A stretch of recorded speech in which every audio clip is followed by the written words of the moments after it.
Guys, andito tayo na sa ating original na kusina. Ayan ang kulay. Nagluto ako ng giniling at nilagyan ko ng itlog ng doon ko na siya nilaga. At saka ito yung pinaka exacting part daw sa pagluto. Charat. Charat lang po.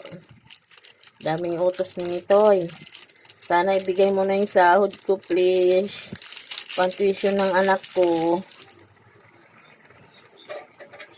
Guys, ito na. Maano na naman ang mga ano nito nila kalamnan pag ganito yung ulam. Yes. Okay guys, anong inuluto nyo para sa mga anak nyo? Ayan na guys. Giniling. Igiling-giling mo. Charot. Okay na to. Luto na to.